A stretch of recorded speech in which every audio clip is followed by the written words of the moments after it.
दुश्मन की गोलियों का सामना करेंगे, हम आज़ाद थे, आज़ाद हैं, आज़ाद रहेंगे। नमस्कार, साहित्य स्पर्श चैनल के लिए यशराज शर्मा बात कर रहा हूं और आज आप सभी के समक्ष चंद्रशेखर आज़ाद जी का जीवन लेकर प्रस्तुत हूं।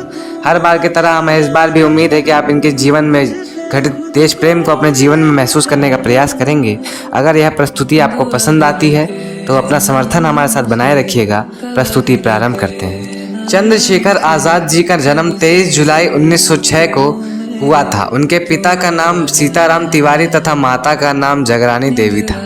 उनकी माता उन्हें संस्कृत का विद्वान बनाना चाहती थी, लेकिन आज़ाद का निश्चय आज़ादी का था। चंद्रशेखर आज़ाद केवल 15 साल की उम्र में 1920 में होने वाले असहयोग आंदोलन में गांधी जी का साथ दी, पर 1922 में हुए चौरा चौरी कांड से बाकी युवाओं की तरह इनका भी गांधी जी से मोहभंग हो गया और ये इनकी विचारधारा गांधी जी से उलट हो गई। इसके बाद राम प्रसाद बिस्मिल जैसे कुछ युवाओं ने हिंदुस्तानी प्रजातांत्रिक संघ नाम के एक दल का निर्माण किया।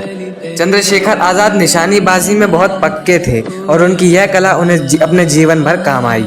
फिर आया साल 1925। काकोरी कांड को अंजाम देने के बाद राम प्रसाद बिस्मिल ने चंद्रशेखर आज़ाद को यह जिम्मेदारी दी कि वो लूट कर जमा किया गया पैसा सुरक्षित लखनऊ पहुंचा सकें। और इसके बाद जब उन सबकी गिरफ्तारी हुई तब कानपुर में एक अखबार छपा करता था जिसका नाम था प्रताप। उस अखबार की हेडलाइन यह छपी कि भारत के 9 रत्न गिरफ्तार। हालांकि इन 9 रत्नों में चंद्रशेखर आज़ाद का कोई हाथ नहीं था। वो हर बार की तरह अंग्रेज पुलिस को चकमा देकर वहां से भाग चुके थे। फिर 1930 का वह समय भी आया जब साइमन कमीशन के खिलाफ नारेबाजी में लाला लाजपत राय ने अपने प्राण गंवा दिए। इस घटना का अधिकार देने वाले सॉन्डर्स को जब वह लोग गोली मारने जा रहे थे तब उनके भागने में मदद करने में भी चंद्रशेखर आज़ाद का बहुत बड़ा हाथ था। फिर भगत सिंह, सुखदेव और राजगुरु ने पंडित जी से सेंट्रल असेंबली में बम फेंकने का प्रस्ताव रखा और अपनी बाद में गिरफ्तारी देने का भी। इसके लिए पंडित जी तैयार थे, लेकिन उनके दल के जो लोग थे वो चाहते थे कि पंडित जी की अभी इस दल में ज़रूरत है, इसीलिए उन्हें इस काम से वंचित रखा गया। इनका जो संगठन था उसमें अंग्रेज सरकार का लूटा हुआ पैसा तो आता ही था तथा चंदे का पैसा भी आता था।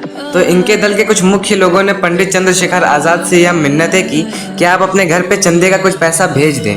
तब चंद्रशेखर आज़ाद ने कहा कि अगर मेरे घर वाले आज़ादी के आड़े आते हैं तो उन्हें गोली मार दीजिए, वो कुर्बानी देने के लिए तैयार हैं। इतना आसान नहीं होता इस बात, इतनी बड़ी बात को इतनी सहजता से कह देना। पंडित चंद्रशेखर आज़ाद इसीलिए सबसे अलग क्रांतिकारी थे। अंततः वह दिन भी आ जाता है जब अंग्रेज पुलिस की पहली बार चंद्रशेखर आज़ाद से भेंट हो ही गई। प्रयागराज के एल्फ्रेड पार्क में, जिसे आज चंद्रशेखर आज़ाद पार्क के नाम से जाना जाता है, वहां वह अपने एक साथी के साथ बैठे हुए थे।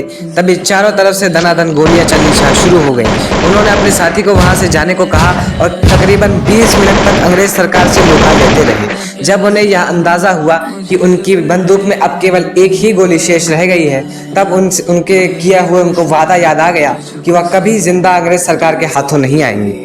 उन्होंने वह एक गोली अपने सीने के भीतर उतार ली और मरते मरते बस इतना कह गए, दुश्मनों की गोलियों का सामना करेंगे, हम आज़ाद हैं, आज़ाद थे, आज़ाद रहेंगे।